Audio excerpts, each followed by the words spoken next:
আজি বিহুৰ দ্বিতীয় দিনা 2 বহাগ আৰু আমাৰ ইয়াত আছে ভেকচন প্ৰতিযোগিতা। যোৱা বছৰো তাইক নিছিলোঁ, তাই সেইবাৰ নাচনি হৈছিল। এইবাৰ তাইক নতুন বোৱাৰী বনাই দিছোঁ। অলপ এনেই শিকাইছোঁ, কিন্তু বুজি পোৱা হোৱা নাই হয়নে মা? কি বা কৰে তাই, গতিকে কি কৰে মই দেখুৱাম। নকৰিবও পাৰে, কিন্তু কি কৰে দেখুৱাম। কোৱা চাবা। আৰু ভয়ে ভয়ে লৈ আহিলোঁ তাইক ভেকচনলৈ। আৰু ইয়াতে বহুতো কণ কণ মাইনা বাবু আছিলে, তাইও লগ পাই ভাল পালে। আৰু এয়া চাওক, সিহঁতক 5 মিনিটছৰ ভিতৰত গোটেইকেইটাৰ এক্টিংবোৰ কৰিব দিছে। আৰু আমাৰ একদম বিয়াৰ পুৱাৰ কইনাজনীক চাওকচোন আগুৱাই আহি আছে। কিন্তু কি জানে, এই যে বাকীবোৰক দেখিছে নাচ গান কৰা, তাই বিৰাট ভাল পাইছে। সেইবাবে সত্ৰীয়া নৃত্য কৰা এই বাইদেউজনীক আমাৰ নতুন কইনাগৰাকীয়ে চাই আছে। কিন্তু হাতত থকা সেই বঁটাটো কিন্তু এৰি দিয়া নাই। তাইক এনেকৈ দেখি যে মোৰ কিমান আনন্দ লাগিছে, মই মানে আপোনালোকক বুজাব নোৱাৰোঁ জানে। আৰু কি হয়, ঘৰৰ দেউতাকে কৈছিল আৰু ঘৰৰ মানুহখিনিয়ে কৈছিল তাই সৰু আছে, তাই নোৱাৰিব, নালাগে নিব। আচলতে কি হ'ল, ৰাতিপুৱা যেতিয়া এনাউন্স কৰিছিল ভেকচন প্ৰতিযোগিতা আছে বুলি, মই মানে তাইক এনেই কৈছিলোঁ, মা আজি কইনা হ'বা দিয়া। আৰু সেইটোৱে তাই ভাবি লৈ মোক মানে কৈ আছে, মা কইনা হ'ম।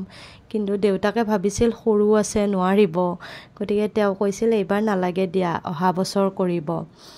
কিন্তু তাইৰ উৎপাতত থাকিব নোৱাৰি ময়ো তাইক গাটো ধুৱাই কইনা বনাই দিলোঁ। আৰু এবাৰে তাইক মই শিকাইছিলোঁ যে মা এনেকুৱা এনেকুৱা কৰিবা, কিন্তু বেচেৰিও অলপ মনত ৰাখিলে। কিন্তু ইমাননো কেনেকৈ ৰাখিব দিয়কচোন, সৰু আছে যে। ভেকচন কৰিলা? ভাল লাগিছে? তামোল খাইছে কোনে? খালে? ভেকচনৰ পৰা আহিও এই অৱস্থা, কাপোৰ নুখুলে আমাৰ কইনাই। আহি গ'লোঁ আমি, তাই ভেকচন দিলে। ইমান জানা হোৱা নাই, কি হয় নাজানো, কিন্তু তাই যে কান্দা নাই মঞ্চত, সেয়াই মোৰ বাবে বহুত, হয়নে? এতিয়া দিয়া, বাই বাই। ভিডিঅ' চাব।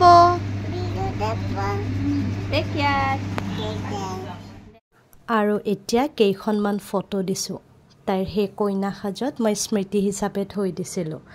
আৰু কি জানে, মই জানো তাইৰ বয়স হোৱা নাই, কিন্তু তাৰমানে তাইৰ যাতে আগ্ৰহটো বাঢ়ে সেইবাবেহে মই এনেকৈ তাইক লৈ যাওঁ। আপোনালোকে বেয়া নাপাব দেই। আৰু যোৱা বছৰো তাই কৰিছিলে, সেইবাৰ নাচনি হৈছিল আৰু সেইবাৰ দেউতাক লগত থাকিব লগা হৈছিল। আৰু এইবাৰ তাই অকলে ঘূৰিছে। আৰু চবতকৈ আনন্দৰ কথা যে তাই প্ৰাইজো পালে, 3rd প্ৰাইজ। আমি গমেই পোৱা নাছিলোঁ তাই যে প্ৰাইজ পাইছে। কমিটিৰ দাদা এজনে আহি জনাইছে। বাপৰে, মোৰ যে কেনেকুৱা লাগি গৈছিল, হাত ভৰি গোটেই কঁপিছিল। কিয় জানে, কাৰণ তাই ইমান সৰু আছে যে, আৰু আমি আশাও কৰা নাছিলোঁ। এয়াই প্ৰাপ্তি। আজিলৈ বিদায়।